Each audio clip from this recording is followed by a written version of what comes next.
Hello HR podcastees, this is Simon Geere from Alexander Lloyd's HR Recruitment team bringing you episode 5 of Talk HR UK. Today I am once again in very rainy Sussex countryside, walking uphill, so apologies in advance for the heavy breathing. Today is FA Cup final day.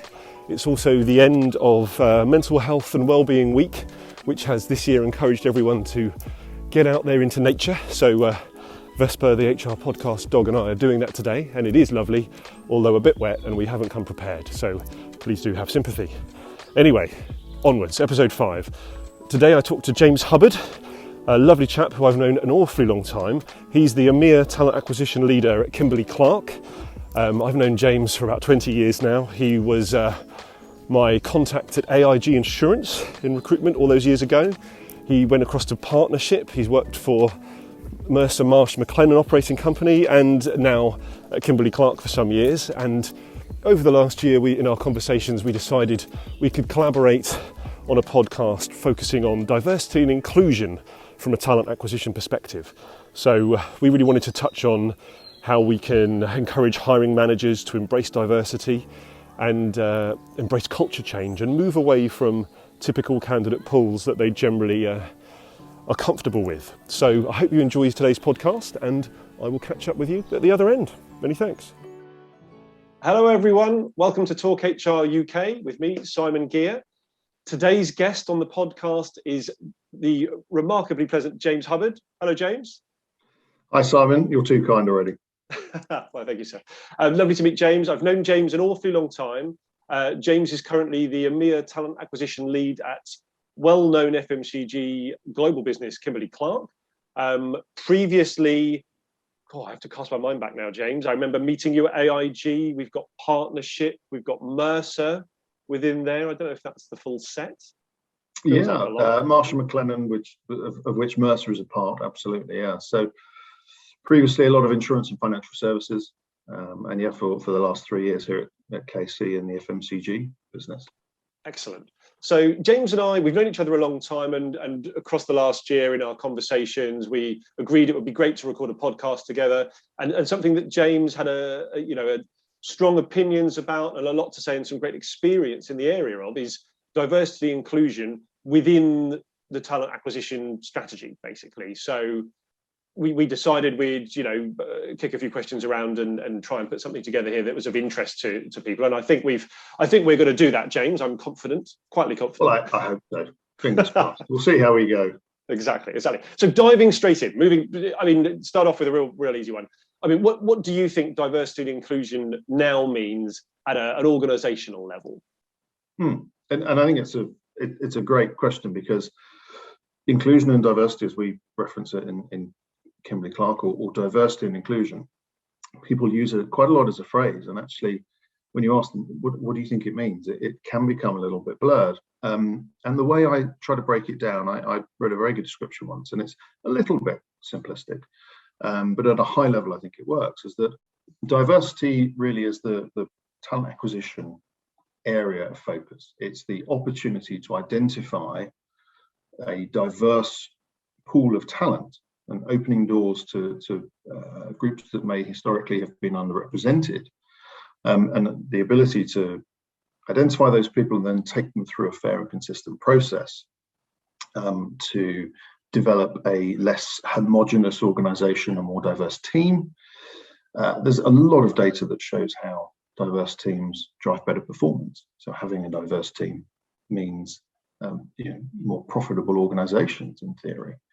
So there's an economic as well as a moral argument, I think, for increasing diversity. So if you think of it at that level, the diversity is the ability to identify, attract, and hire diverse talent.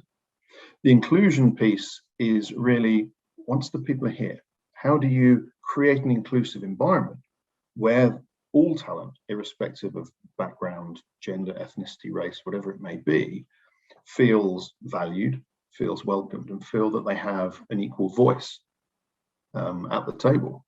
So I think you can infuse inclusion within your talent acquisition operations, and that may be what you're representing out through social media, information you have on your corporate website, your recruitment website, if you like, the employer branding aspect. So you can demonstrate and represent that you have an inclusive organisation. And then really that's the inclusion piece is the follow-up, if you like. What happens when people are actually here? And again, when we talk about diversity, a lot of people, I think maybe gender diversity. It's a classic scenario and a very, very important topic. At the same time, I think it's also appropriate to recognise that there is diversity within diversity, if you like. So you're looking not just gender, but ethnicity, race, sexual orientation, and also diversity of background and diversity of thought. And those are perhaps less recognised areas. People with disabilities. There are so many different areas of, if you like, untapped talent, and so many different areas of diversity itself. And it's very important, I think, for an organisation to understand that and then identify what is important to them. No, well said. As you say, it's a very, very broad topic, and it is important to divide the two out, because I think we've seen a lot of organisations are tackling, let's say, the diversity piece within talent acquisition and putting in processes, and I don't want to sound too cynical, but perhaps some tick box exercises. But the inclusion piece is the long game, isn't it? I know there's an awful lot to do and needs constant reviewing, and I think that's where the organisations this year I've been speaking to are feeling the pressure of how they up their game in that space. And really that was what I wanted to ask you, is how do you feel inclusion and diversity have influenced the talent acquisition strategy for yourself, and the organisations you're working in?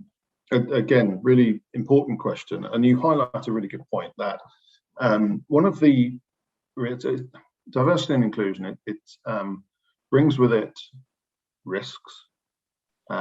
People, I think, are nervous sometimes around tackling some of these topics, not from a want of or a desire not to get involved, more worrying about, well, how do we go about it? It's such a big topic, and I don't want to say the wrong thing, and I don't want to do the wrong thing, and could this be counterproductive? And I think that's all perfectly understandable, and I think it's for talent acquisition leaders, HR leaders, and other people to help people along that journey and help them to feel comfortable engaging on this topic. And I think that's why we try to break it down to help people understand, what does it mean? How can they play their role? Break it down, if you like, into bite-sized chunks for each of the pieces, so it feels much more manageable. And I think, going back to what you just said, one of the biggest risks is creating the culture of tokenism.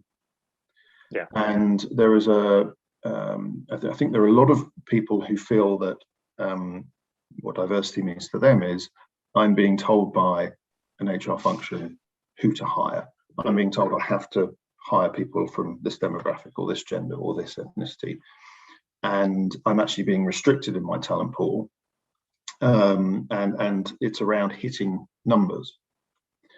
I think that's a very damaging situation if that is the prevailing view of an organisation, or if those are the feelings that people have.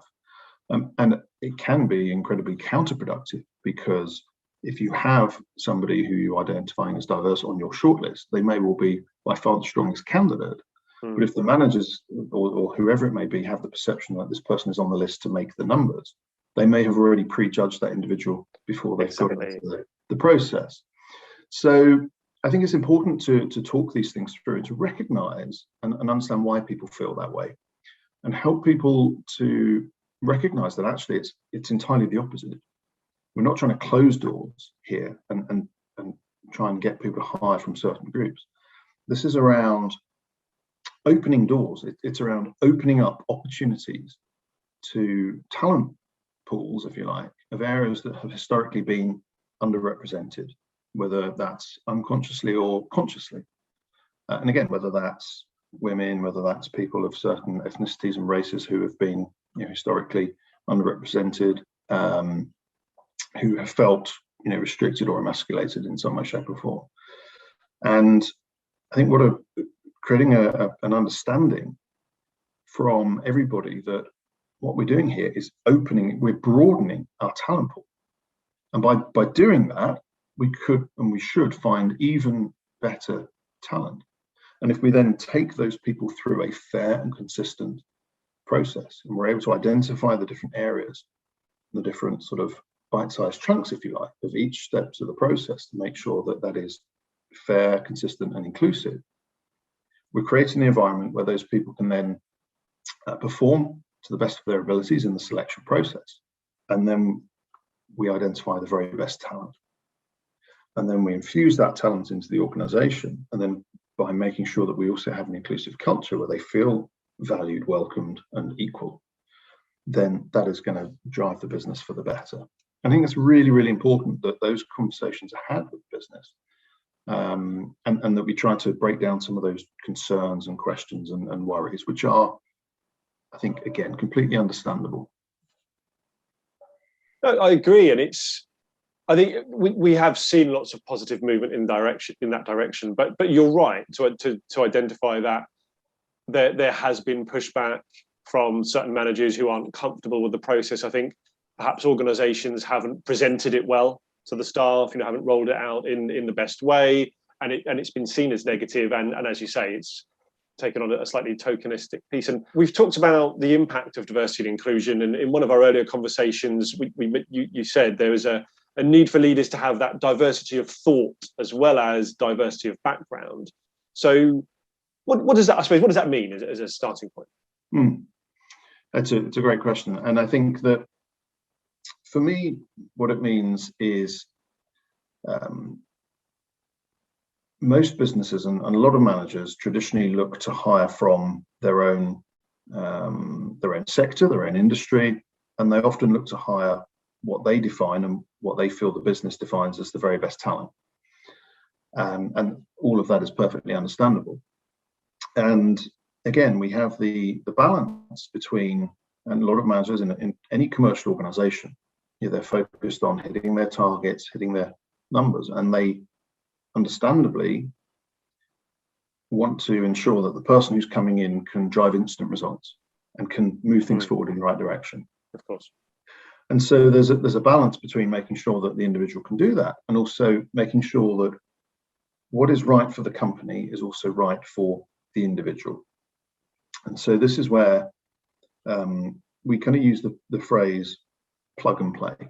And managers will think that what good looks like for them, completely understandably, is plug and play. So I'll hire somebody from a key competitor who can kind of come in and hit the ground running, do the job, plug them in, off they go, and great. Completely understandable. And at the same time, what is right for the organization may not be right for the individual, and they therefore may not actually be able to identify that talent. Because in effect, what you're asking somebody to do is to take a sideways move.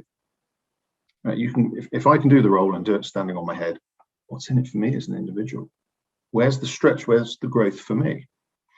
And if I take my own personal example, the move from insurance and financial services into the FMCG sector, I was very fortunate and privileged that Kimberly-Clark took that opportunity to bring somebody with a different sector background and saw the benefit of having somebody with that thinking coming in and applying that within an FMCG organization.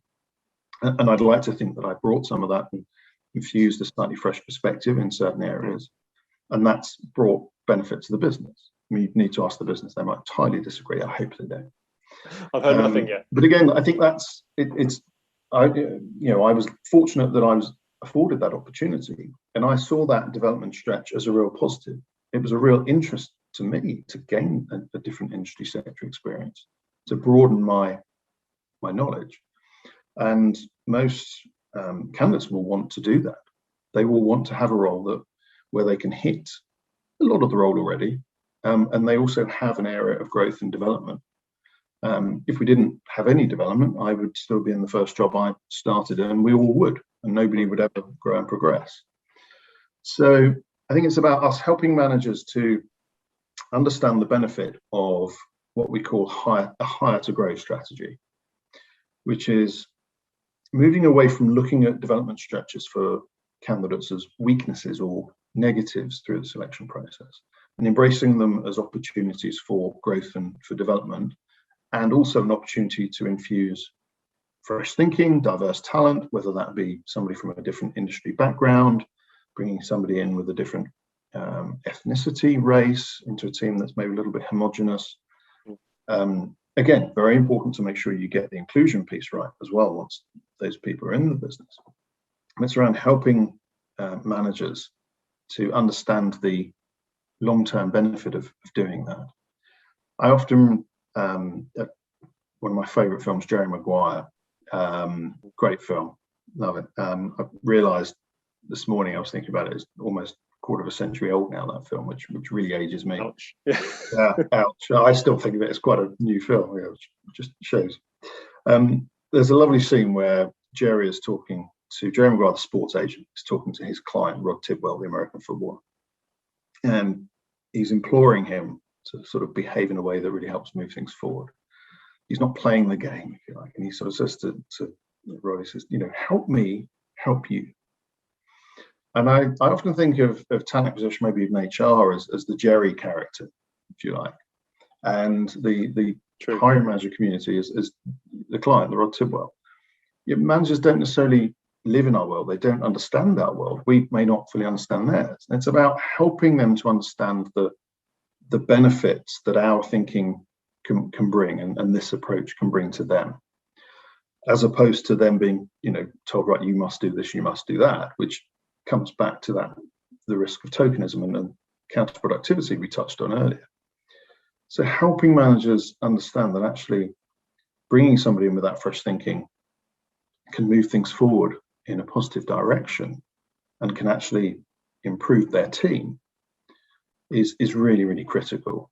And equally, I think a lot of managers, when they think about a hire to grow, they worry that they're going to have to spend a lot of time with that individual on a one-on-one basis, showing them the ropes, showing them exactly what to do. And it's a common lament throughout my entire history within talent acquisition. I don't have the time to develop them. I don't have the time to invest to train them. I need to focus on the rest of my team. I need to hit my numbers. And again, that's a completely understandable sentiment. What tends to happen if you go through a diverse selection process, you identify diverse talent, and you hire the very best person, if they've got the right mindset, then rather than having to spend time like a team leader, press F5, press enter, press F6, really having to do that one-on-one time, what tends to happen is that the person embraces that development and then comes to the manager saying, this is the situation, this is what I'm thinking of doing, am I on the right track, any guidance? And then the role of the manager is much more around a mentor or coach, if you like, and a guider.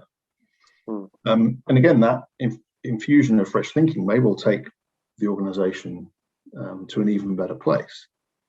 So it's helping managers understand those elements, I think, is really, really critical to the success of a proper diversity and inclusion strategy. No, well said. And as you say, you position it in a way that I don't think anyone would challenge it. It is obvious sense, and it will increase employee engagement. It will certainly increase retention, and means the hiring manager isn't back in the same spot 6 months, 18 months down the line.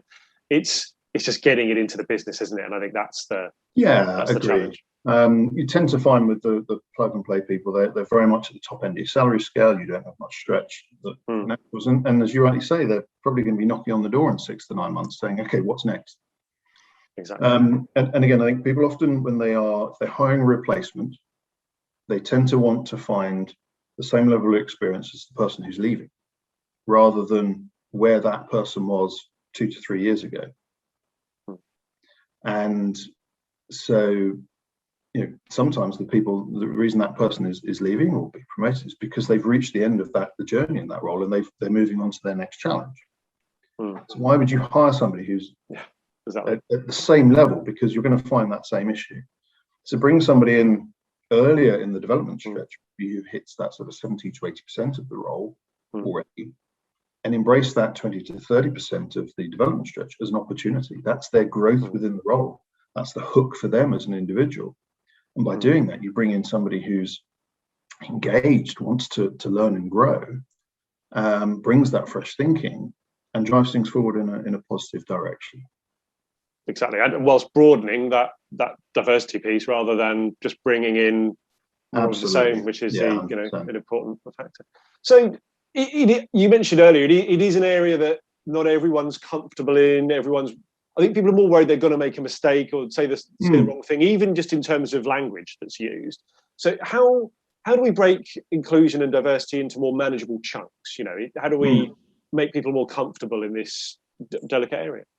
Yeah, really, really important topic. A great question, and absolutely right. And what diversity means to every company, every region, every country, every business unit can often be different.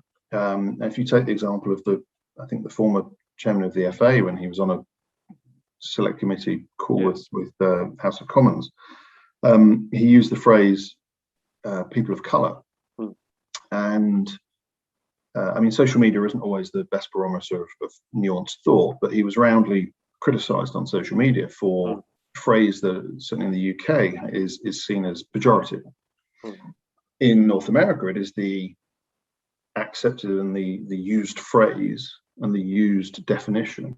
So that gives you some example of where people are understandably a little bit nervous, treading carefully. And I think that what I've discovered, and I'm somebody who I would define as, I'm very fortunate. I've experienced white privilege through my life, and so one of my questions at the time was, well, what value do I bring as a white privileged male to inclusion and diversity? What can I do? This is the domain of other people, and that's again a natural thought that a lot of people have, and an understandable thought. And rather than criticizing that thinking or nothing, it's about recognizing it and bringing people in and helping them understand that actually their voice is valuable and they can be an ally and they can help shape that change. Because what I've discovered is that people embrace a desire to do the right thing, and they will recognize and accept if an error is made in good faith. You use the wrong phrase or whatever it might be.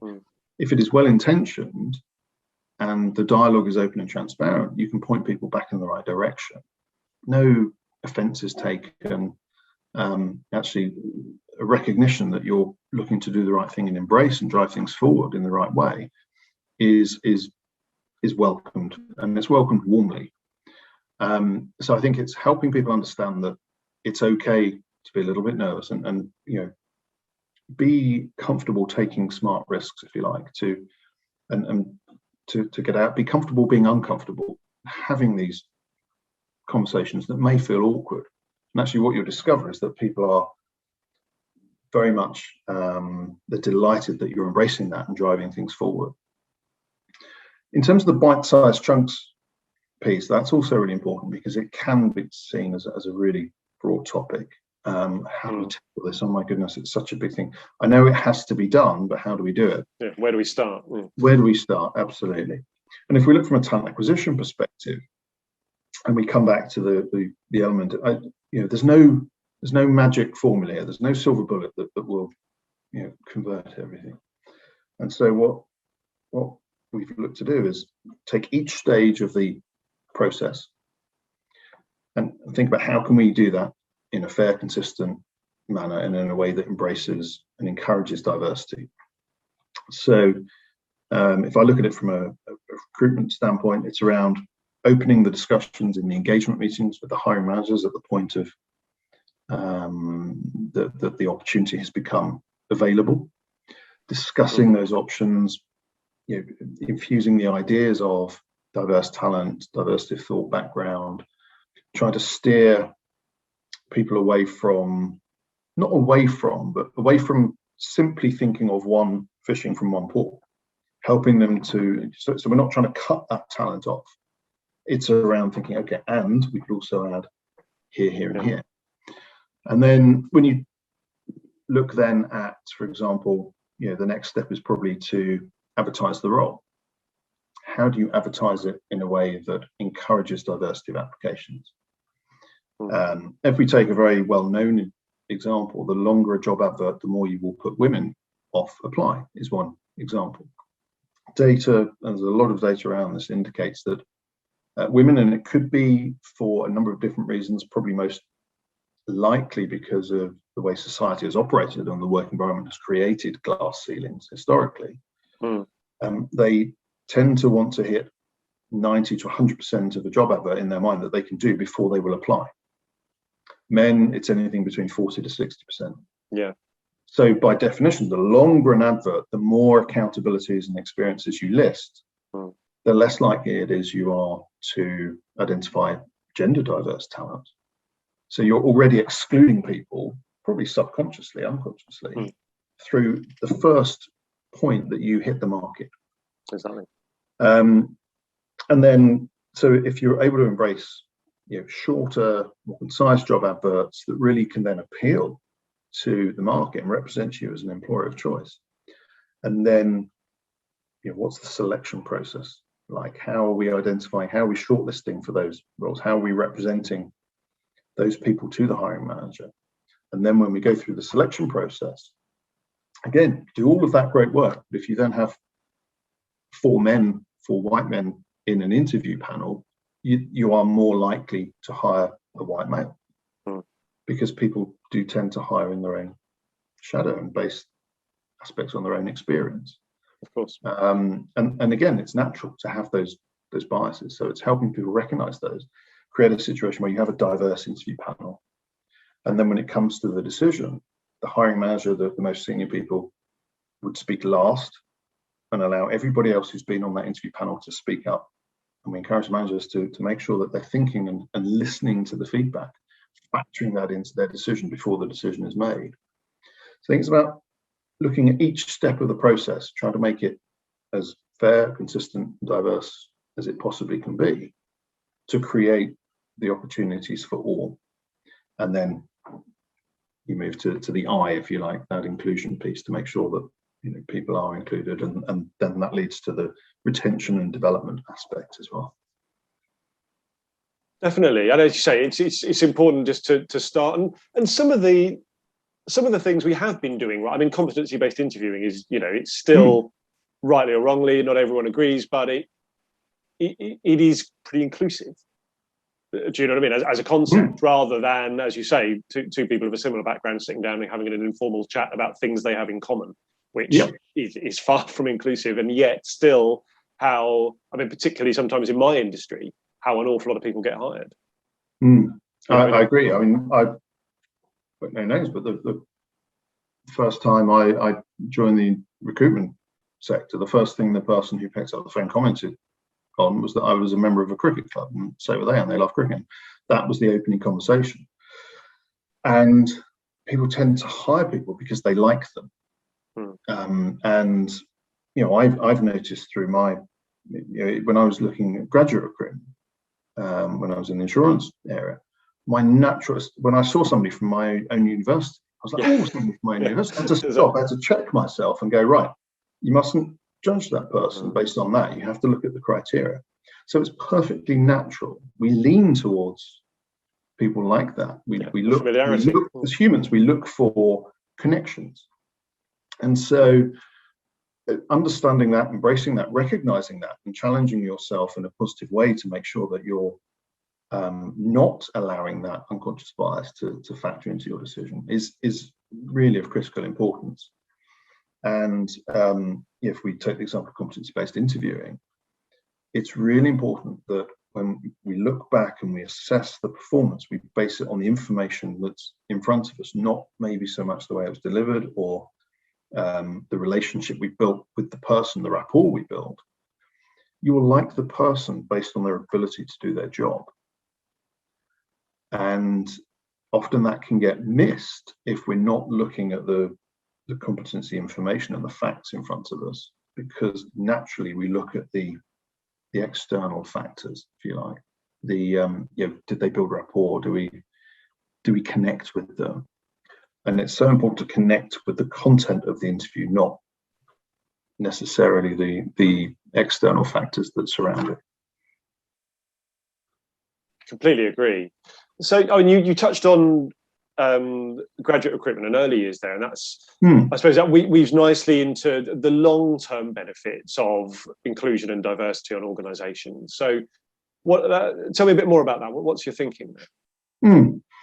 Yes, we touched on this a little bit earlier, that people are worried that it's about quotas and hitting numbers, and actually, if you create that culture, you may well have a yo-yo effect, because as a business, that's a short-term thinking. Raise the number of people from this background, this ethnicity, this race, this gender, etc., to try to hit the numbers is to an extent laudable, but could be very counterproductive. And as a short-term thinking, and again, 5 years time, you'd be back, oh, hang on, what happened?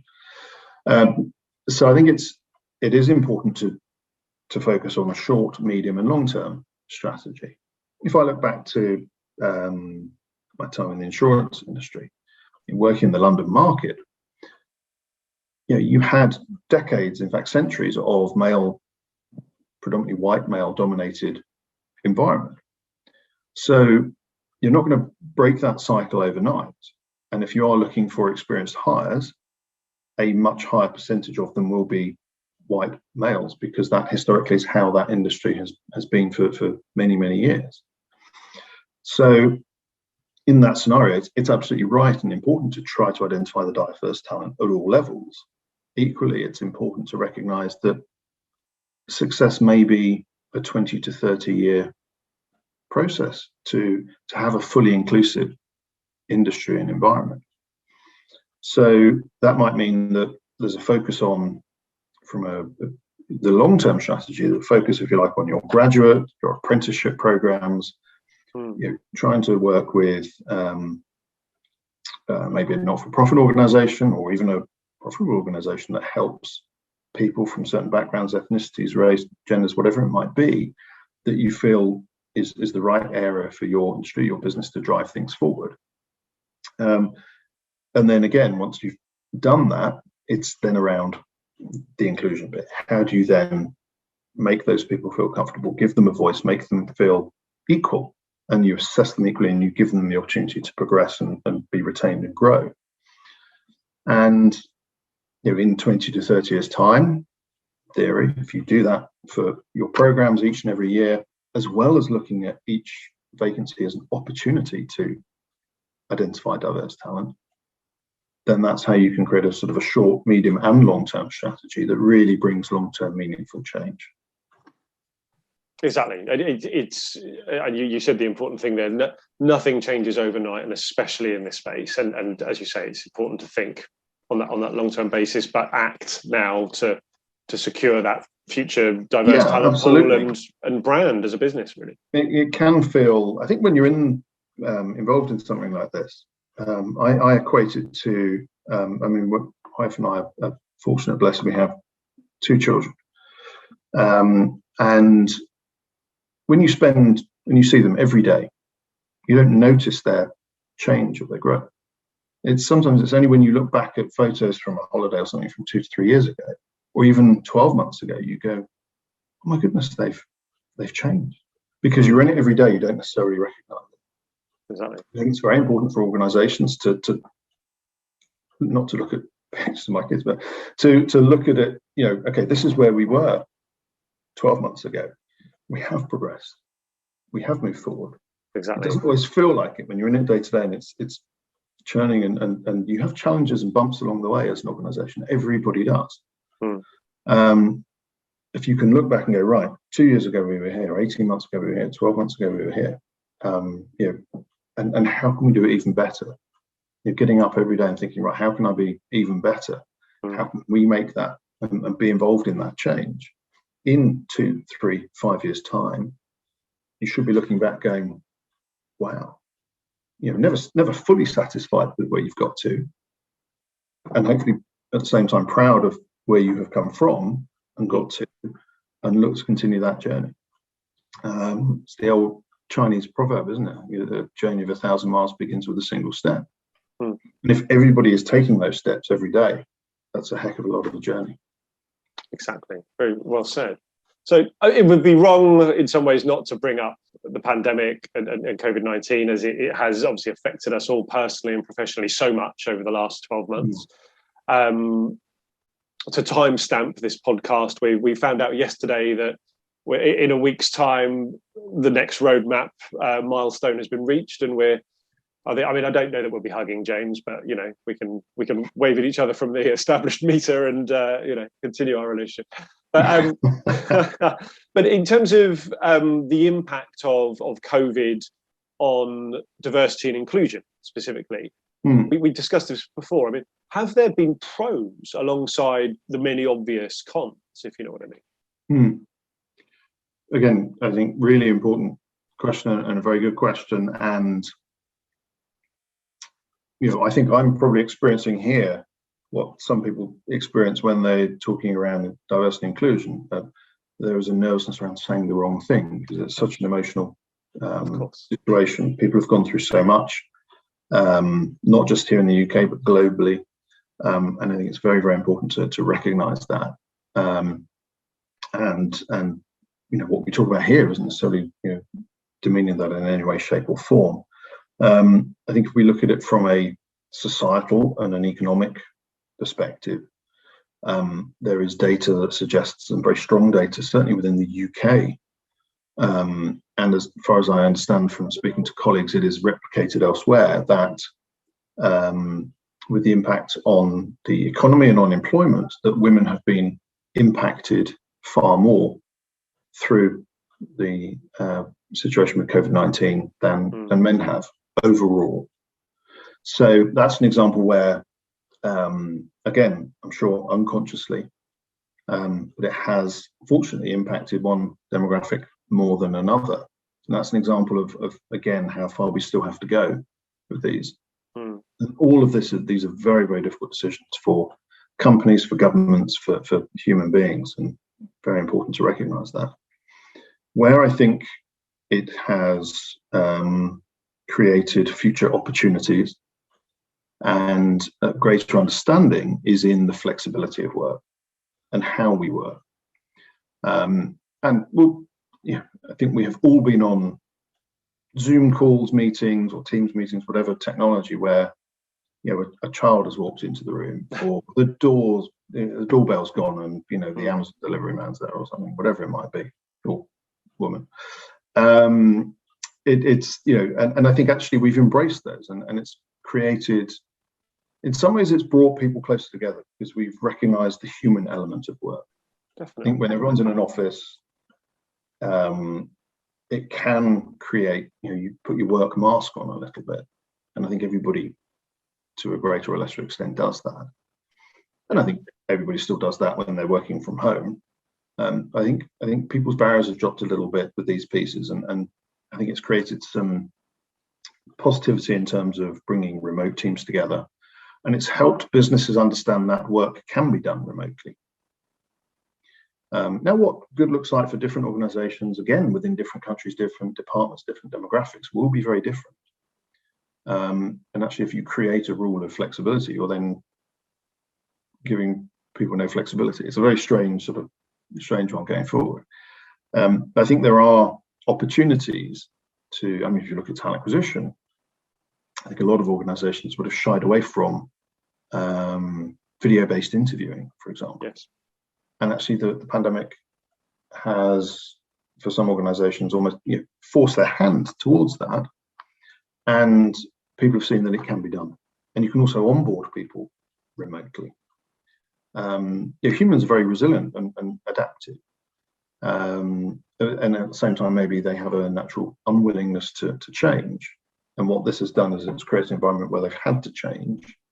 And I think in some scenarios that benefit has been seen.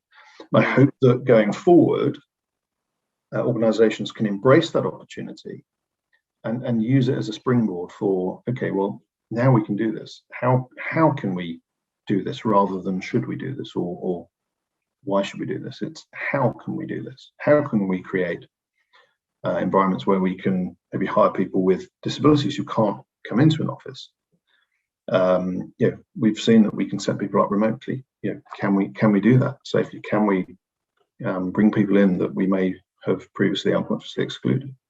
Can we have more working parents,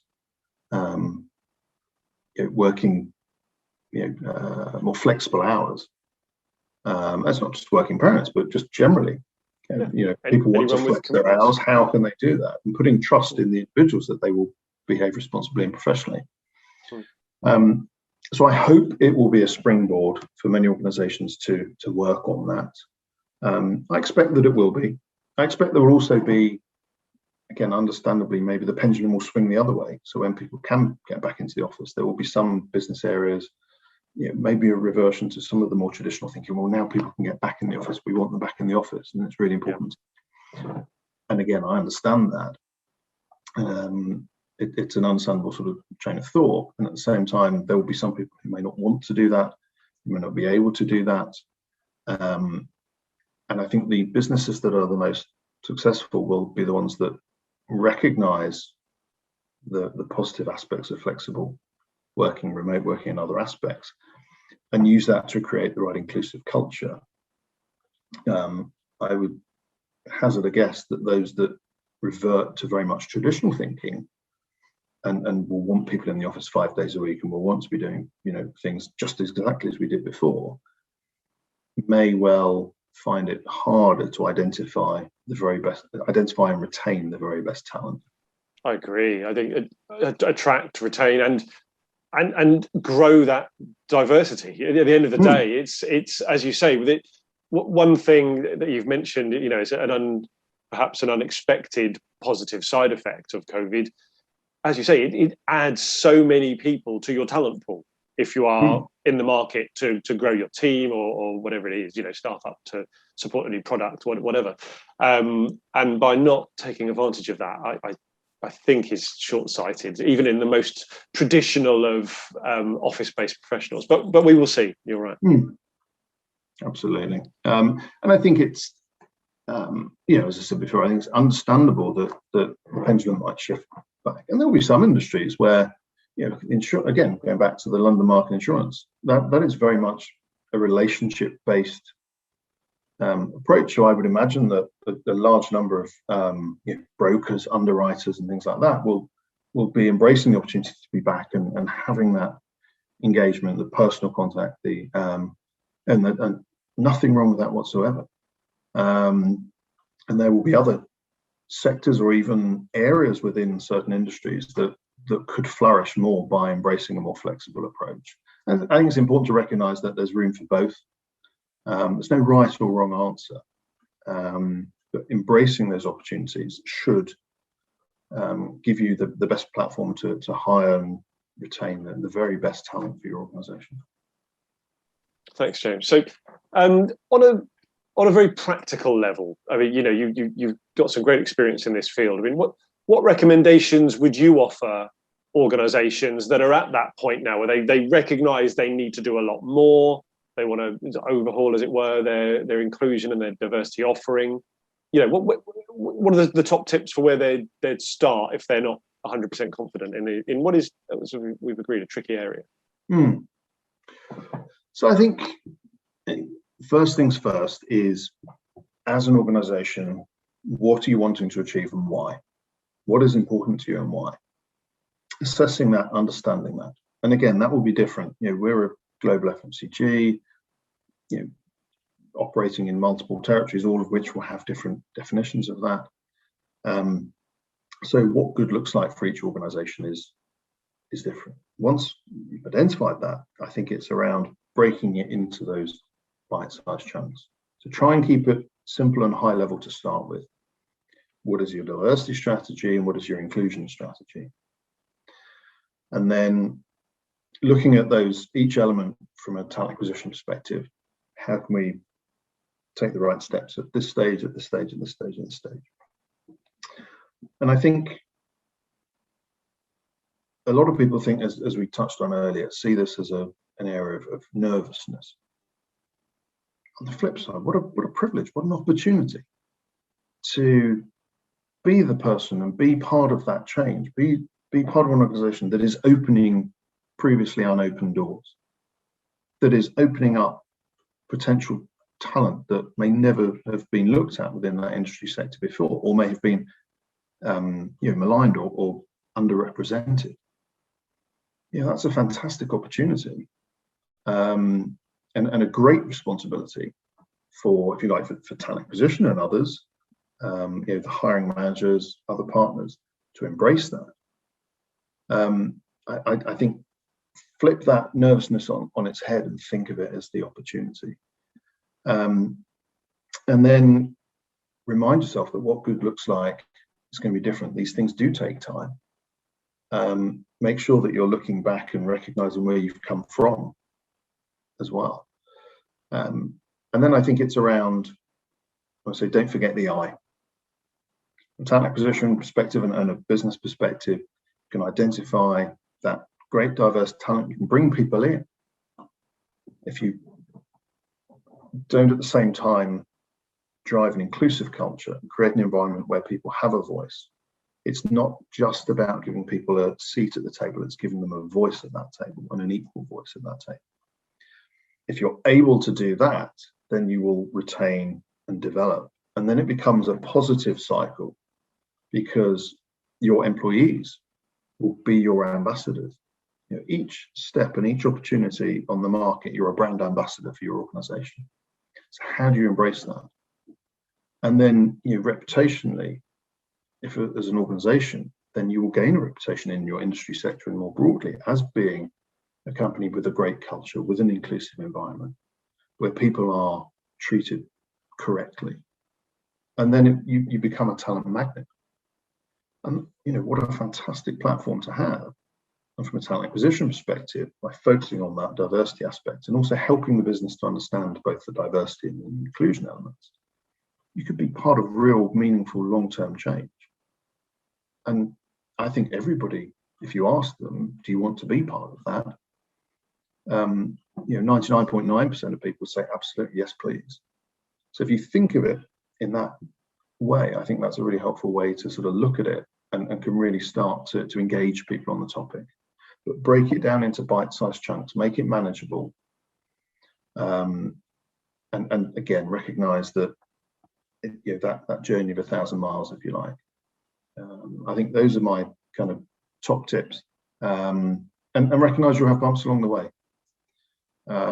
Nothing is ever perfect, but overall, if you're able to do all that and bring people on the journey, that help me help you, help managers understand, help people understand the benefit, so you avoid that tokenism risk, help them to embrace it, then you're really on the way to success. Oh, definitely. Hey, it's really good to hear from you, and it's great to hear that with your experience, what you've been doing there at Kimberly-Clark is providing such a positive working environment, is opening the doors to diversity, and as you say, I'm sure creating great employee engagement and continuing to support what is a very successful brand. And it's obviously been a great career challenge for you, as you say, moving out of financial services insurance into a new area. I remember when you got the job, and I was like, this is new, James. Not perhaps expected. And it's been great to keep in touch with you throughout your career journey and hear about the more enjoyable yet key parts of your role now, which I think sounds like it's going really well. No, it's been great, and yes, I'm sure many people when they saw that move, think, "Oh, no, that's unexpected," and certainly not one that I've regretted for a moment. Very fortunate to work here, genuinely terrific company. Great sort of set of values and behaviours that I think really speak to inclusion and diversity as well. So it's been a great platform to start and grow from for these areas. And so, thank you for the opportunity to talk this through. I hope this is of, even if we're able to help one person through this to think about starting something, then we'll hopefully see that as a success. People want to, pick my brains for what it's worth on this. Please know that they can do that. I'd be very perfect. It's best to reach out on LinkedIn. Probably is a great way to find you. I imagine. Absolutely. And I think it's important that as a talent acquisition, if you look at talent acquisition as an industry, that we support each other to help and learn off each other to move things forward in the right direction. And I'm keen to hear from other people who have worked on this. There will be things that they have done that I'm sure I and we have not even thought of. I touched on it earlier. It's continuous improvement. If you're doing something great, do it even greater. If you're brilliant, be outstanding. So always looking for those. You're always looking for how we can be even better. So would welcome feedback, thoughts, ideas from others, and I'm very happy to share mine with them as well. That's great. Well, thanks, James. I really appreciate the time you've given me today. It's lovely to catch up with you. Likewise. And, thank you. I wish you ongoing success as the weather starts to get a bit nicer. I can hear summer coming, just about. Yeah, I've started snoozing more with the hay fever, so that's a good indicator. Yeah, it's terrible, isn't it? This year particularly. But hey, look, pardon me. Thanks again, and we'll catch up. Thank you, Simon. Much appreciated. Take care. Thank you. And there you have it. Thanks for listening or watching Series 2, Episode 5 of Talk HR UK. Thanks to the awesome James Hubbard for giving up his time and sharing some of his successes at handling diversity and inclusion at Kimberly-Clark. All episodes of the Talk HR podcast, and there are quite a few, I think we're getting on for 30 now across the 2 seasons, are available on the Alexander Lloyd YouTube channel, on Apple Podcasts, on Spotify, on Google Podcasts. So please do look us up, write a review, like, share, and subscribe on your favourite platform to receive next week's. As always, I've been Simon Geere from Alexander Lloyd, the HR recruitment specialists in the South East, and I look forward to seeing you all and hearing from you next week. Have a great week, HR podcastees. Many thanks.